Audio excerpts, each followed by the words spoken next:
एक शादीशुदा जोड़ा था। शादी होने के कुछ सालों तक तो सब ठीक चल रहा था। वे बहुत खुश थे।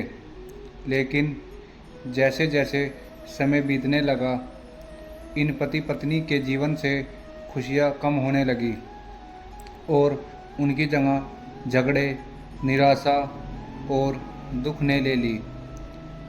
पति पत्नी एक दूसरे से काफ़ी ज़्यादा प्रेम करते थे, इसलिए वह चाहते थे कि उनका जीवन फिर से पहले की तरह खुशियों से भर जाए।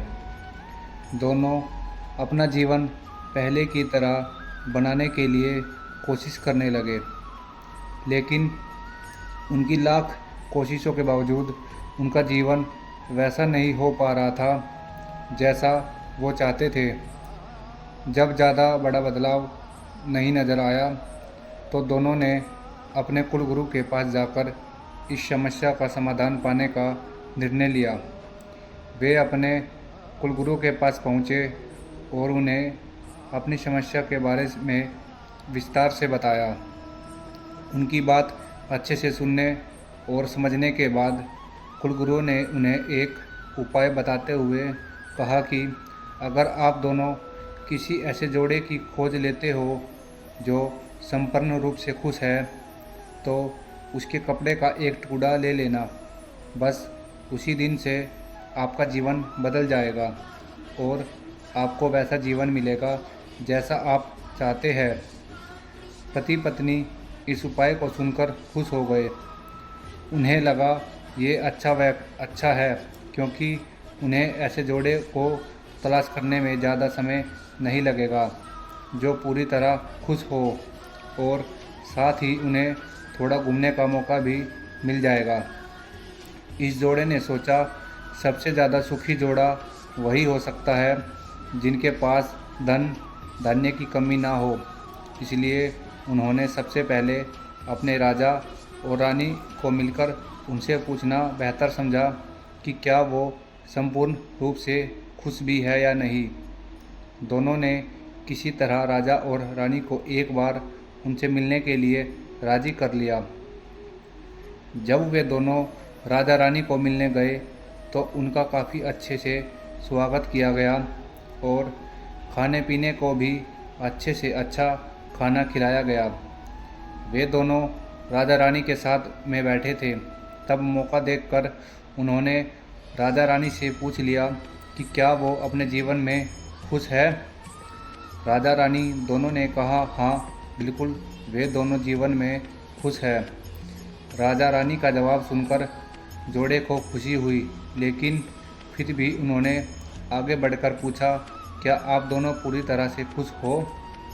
यह सवाल सुनकर राजा रानी के चेहरे पर थोड़ी सी उदासी छा गई। राजा ने कहा, हालांकि भगवान ने हमें जीवन में हर वह वस्तु दी है जिसकी ज़रूरत होती है, या यूँ कहूँ कि ज़रूरत से ज़्यादा ही दी है, लेकिन एक संतान सुख अब तक हमें नसीब नहीं हुआ। राजा का जवाब सुनकर जोड़े को पता चल गया कि वे संपूर्ण सुखी नहीं है। उन्होंने अपना सफ़र आगे जारी रखा। उन्होंने पता चला कि दूसरे राज्य में एक बहुत धनी सेठ है। इस सेठ के पास धन दौलत के साथ साथ बाल बच्चे भी थे, इसलिए उन्होंने उनसे जाकर पता करना चाहा कि क्या वह पूर्णतः सुखी है या नहीं। उनके घर पर एक दो दिन रहने के बाद यही सवाल उनसे पूछने पर सेठ और सेठानी का कहना था कि सब कुछ होते हुए भी वह पूर्ण रूप से सुखी नहीं है, क्योंकि उनके 4-5 बच्चों को संभालने में उनका पूरा वक्त चला जाता है और उन्हें अपने जीवन में बाकी सुख भोगने के लिए समय ही नहीं बचता। पति पत्नी का जोड़ा वहाँ से भी निराश होकर निकला। वो अपने जान पहचान और अनजाने कई लोगों से मिले, पर अंत में उन्हें यही पता चला कि सबके जीवन में कोई ना कोई ऐसी कुछ तो कमियां हैं जिनकी वजह से वो अपने आप को पूर्णतः सुखी नहीं समझते थे। अंत में पति पत्नी एक किसान दंपति से मिले, जो दोपहर में खेत में काम करने के बाद खाना खाने के लिए बैठे थे। उनके चेहरे पर जो बेफिक्री और शांति उन्होंने देखी वो पहले किसी के चेहरे में नहीं देखी थी। जोड़े को लगा कि शायद अब उनकी तलाश ख़त्म हो जाएगी। किसान पति पत्नी के पास जाकर दोनों ने उनसे पूछा कि क्या वो अपने जीवन में खुश है। किसान और उसकी पत्नी ने कहा, हाँ बिल्कुल वो खुश है। जोड़े ने किसान से अपना अगला सवाल भी किया, क्या वो जीवन में पूर्णतः खुश है। किसान ने मुस्कुराते हुए कहा, बिल्कुल, दुखी होने के लिए उसके पास कोई कारण ही नहीं है। ऐसे ही हर तरह से सुखी दंपति की तलाश कर रहे जोड़े ने तब खुश होकर अपने सफ़र और कारण के बारे में बताते हुए किसान से उसके कपड़े का एक टुकड़ा मांगा।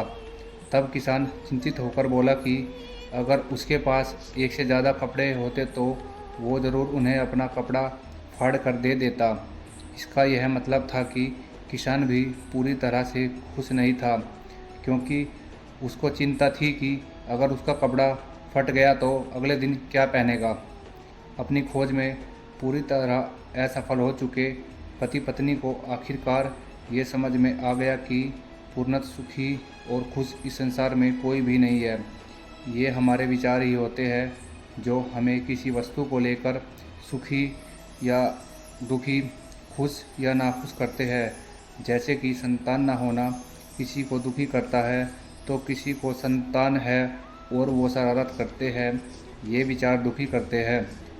किसी को कम धन होना दुखी करता है तो किसी को ज़्यादा धन कोई चुरा ले तो ये विचार दुखी करते हैं। इस कथा का निष्कर्ष आप ऐसे निकाल सकते हैं कि आप कितने खुश या सुखी हो सकते हैं, ये पूरी तरह आपके ही हाथों में है। आप जितना चीज़ों के हिसाब से सिचुएशन के प्रति सकारात्मक विचार रखते हैं, आप अपने आप को उतना ही खुशी और खुश होने में मदद कर सकते हैं।